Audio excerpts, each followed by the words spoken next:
Bonsoir les filles, je vous retrouve aujourd'hui pour une nouvelle vidéo. Alors au cours de cette vidéo, on va s'intéresser à la fameuse brosse lissante que voilà qui est devant vous là.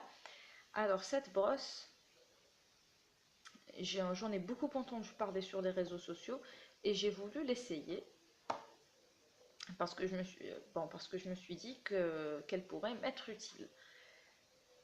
Bon, elle se présente comme ceci. Alors, c'est une brosse en céramique. Toute la partie rose est en céramique.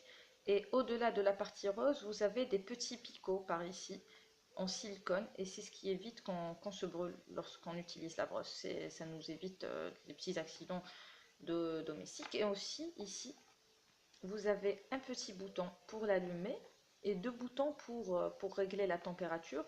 Et la température s'affiche au niveau du petit écran qui est là. Alors maintenant, est-ce qu'elle est efficace? Alors, ce que ce produit promet, c'est que ça vous permet de gagner du temps. Le produit est sûr et qui n'abîme pas les cheveux. Alors, pour le gain de temps, pour les personnes qui ont les cheveux longs, oui, ça peut représenter un gain de temps pour vous. Par contre, si vous avez les cheveux courts, moi personnellement j'ai les cheveux courts et mes cheveux sont raides et je trouve qu'elle ne lisse pas très bien. C'est-à-dire que lorsque je l'utilise, elle fait le gros du travail, mais par la suite, à la fin, le lissage il ne dure pas très longtemps en fait. Le lendemain, ou même si je lisse mes cheveux avec le matin, le soir je m'aperçois que mes cheveux prennent une forme, je sais pas, le lissage n'est pas parfait sur les cheveux courts. Sur les cheveux longs, c'est mieux parce que ma soeur elle a les cheveux plus longs que moi et ça marche très bien sur elle. Mais sur moi, son résultat me laisse perplexe. Bon, le deuxième atout de ce gadget, c'est qu'il est sûr. Effectivement, côté sécurité, on ne peut pas mieux faire parce qu'en fait, on peut difficilement se brûler avec une brosse comme ça. J'ai essayé, j'ai posé ma main dessus alors qu'elle était allumée et tout, et j'ai rien senti à cause des picots en fait. Même si vous ne la manipulez pas correctement, vous pouvez difficilement vous brûler avec. Et ils disent aussi que ça n'abîme pas les cheveux.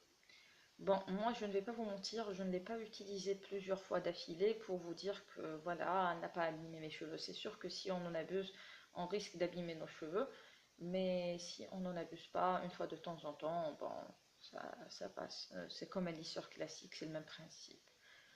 Voilà, alors pour ce qui est de vous dire si ça vaut le coup ou si ça ne vaut pas le coup, personnellement, moi je suis, malgré ces petits défauts, je suis satisfaite du fait de l'avoir, je suis contente de l'avoir. Ça me sauve la vie la plupart du temps lorsque je n'ai pas trop le temps. C'est vrai que je peux me lisser les cheveux assez rapidement. Mais sinon, ce n'est pas le must-have ou le produit qu'on doit avoir sur soi. Là. Non, non, non, loin de là. C'est un gadget, c'est bien de l'avoir. Mais si on l'a pas, ce n'est pas la fin du monde. Ce n'est pas un achat que je regrette, mais je ne vais pas non plus vous insister, je ne vais pas non plus vous inciter à acquérir cette brosse. Sur ce, je vous dis au revoir et à bientôt pour une nouvelle vidéo. Bye bye.